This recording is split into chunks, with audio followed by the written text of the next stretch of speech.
What's cracking, y'all? It's me, Quin the Movie Guy here, and judging from how far Scorsese has come into making some of the most influential films in the industry, it makes me wonder how far I'd make it in life if I were to follow in his footsteps.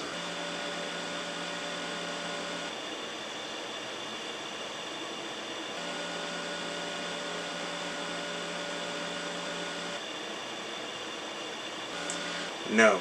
Alright.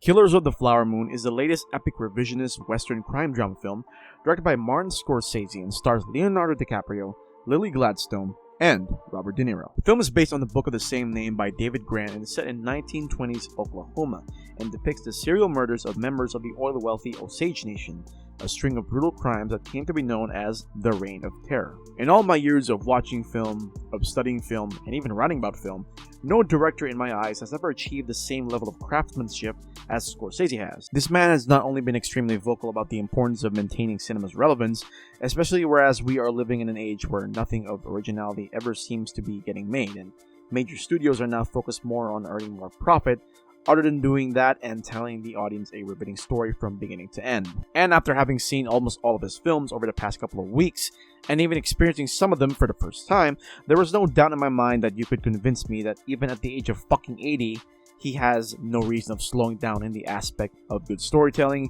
and engaging the audience in actual substance. So when I heard of this film's existence, I was curious, really curious, because one, I have no idea what it is about, but as soon as plot details start to come out more and more, I wanted to do some research on it, specifically the case of the Oklahoma murders of Osage Native Americans. And what I was able to find out in those readings, I just... wow, American history really isn't what it makes itself out to be. Going into Killers of the Flower Moon, especially with a runtime of 3 hours and 26 minutes, I expected Scorsese to somehow completely floor me to the rotten core of the story, and given how he even had a consultation with the Osage themselves prior to production, it goes to show how this film is a rare thing to come by in terms of its authenticity and how well it had to capture the tragedy at the time without glossing over extremely crucial details. And after walking out of this film, I have nothing to complain about, especially with some people having complaints over the long runtime, which in my defense is totally justified by the fact that they do not want to leave no stone unturned. Everything about it is down to elaborating the fact that not every neighbor is willing to give a shit about you, and all they know is how to take, and take some more, without any form of hesitation whatsoever.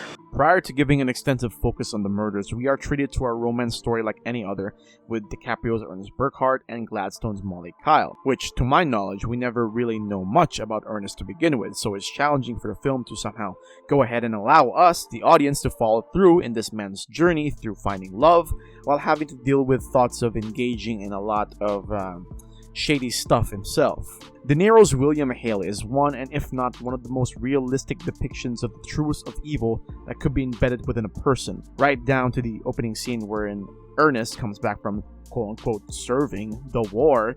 I could immediately tell from the way he speaks and the way he presents himself that he is not one to be trusted. His performance once again proves as to why he'd be the first person Scorsese wanted to be on board for this project, aside from the fact that they had been childhood friends since they were 16. Leonardo DiCaprio. God damn. I don't know, guys. I'm finding it really hard. It's either him or Cillian Murphy for Best Actor. Despite him practically holding down a frown for the entirety of this film, and for good reason, the character of Ernest Burkhart is born out of not just obligation, but he is also a victim of unforgiving forces of manipulation, and I believe that even with the limited knowledge that we still have about Ernest's background, it's still safe to consider Killers of the Flower Moon as a gateway to give us some form of idea of who he might be and or where he might be coming from within his actions. Lily Gladstone's Molly Burkhart, on the other hand, is a representation of a sympathetic figure in a society where tragedy struck left, right, and center. Gladstone's performance not only shows that she's a force to be reckoned with, but it also lets in on the fact that she's not afraid to take action, even when the opposing forces are at odds with her said actions. The events depicted in Killers of the Flower Moon is a proof of not just Scorsese, but of Eric Roth's wills and testaments to shed a light through past transgressions that the history books seem to take an interest to sweep under the rug.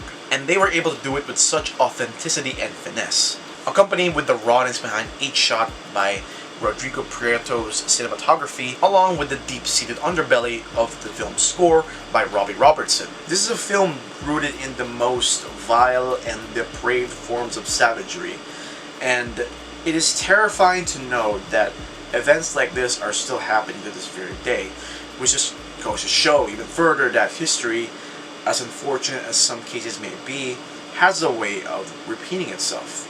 So if we were to take history into account, it is still quite important to preserve the parts that might ruffle some feathers on fellow historians, and hell, even students who are entirely devoted to history itself. And then there's the other form of history.